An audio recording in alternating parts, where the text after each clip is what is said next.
ঘিরলে আমরা আইনের আশ্রয় নিই, মামলা করি, মামলা চলমান, মামলা উঠানোর জন্য হুমকি দেয়, মামলা না উঠাইলে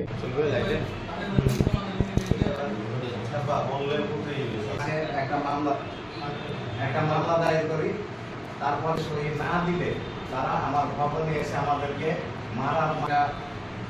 থানাতে সাধারণ ডায়েরি করি এবং কোর্টে একটা সাধারণ বেঁচে যাওয়ার ফলে তারা আমার প্রতিষ্ঠানে বিভিন্ন রকম হামলা করে, আমাদেরকে না পেয়ে তারা নিয়োগ পাইয়া সেখানে চাকরি করতেছে এবং রোগীর কাছে ভিজিট নেয়। আমার জানা মতে বাংলাদেশে কোনো ডাক্তারের ভিজিট 4-5 হাজার টাকা নয়, 24 ঘন্টা আগে থাকা লাগে।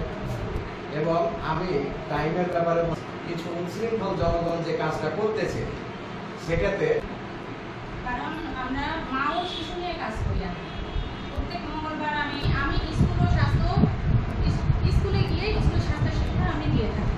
প্রত্যেক পুরুষ রোগী যারা আসে তাদেরকে আমি ফেরাই না, তাদেরকে যথাসাধ্য সেবা দিয়ে আমি তাদেরকে দিই।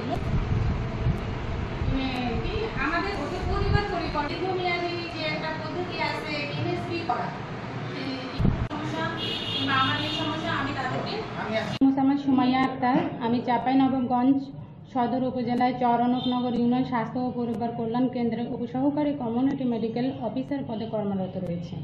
একই কর্মস্থলে বৈধযোগ্য নয় এমন পদ পরিবার পরিকল্পনা পরিদর্শক হিসেবে আমার স্বামী আশিকুল হাবিব ও পরিবার কল্যাণ সহকারী হিসেবে ননদ হীরা খাতুন কর্মরত রয়েছে।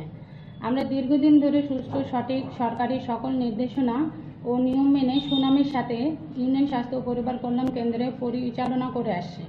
অত্যন্ত দুঃখের সাথে বলতে হয়, গত 13 জুন আমাদের বাড়ির মূল গেট তারের বেড়া দিয়ে বন্ধ করে কতিপয় ব্যক্তিবর্গ।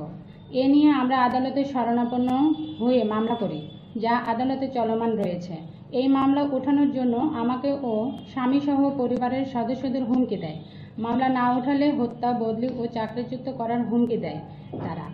এমনকি গত 15ই সেপ্টেম্বর উপজেলা পরিবার পরিকল্পনা অফিসে গিয়ে ঊর্ধ্বতন কর্মকর্তাদের কাছে গিয়েও হুমকি সহ একটি পত্র দেওয়া হয়। গত 23শে সেপ্টেম্বর আমার কর্মস্থল চরণকনগর ইউনিয়ন স্বাস্থ্য পরিবার কল্যাণ কেন্দ্রে গিয়ে বেশ কিছু উচ্ছৃঙ্খল ব্যক্তিকে নিয়ে স্থানীয় ইউপি সদস্য রেজাউল করিম, প্রভাবশালী ব্যক্তি ওবায়দুল হক, শফিকুল ইসলাম ও মনিরুজ্জামান সহ আমাদেরকে মারধর করার জন্য এসে হামলার চেষ্টা করে ও প্রাণনাশের হুমকি দেয়। এমতো অবস্থায় আমি ও আমার পুরো পরিবার নিরাপত্তাহীনতায় ভুগছি। যে কোনো সময় আমাদের ওপর হামলা সহ বড় অঘটন ঘটাতে পারে। বর্তমানে শঙ্কা নিয়ে দিন যাপন করছি। এখনও আমাদের বাড়ির মূল গেট ঘিরে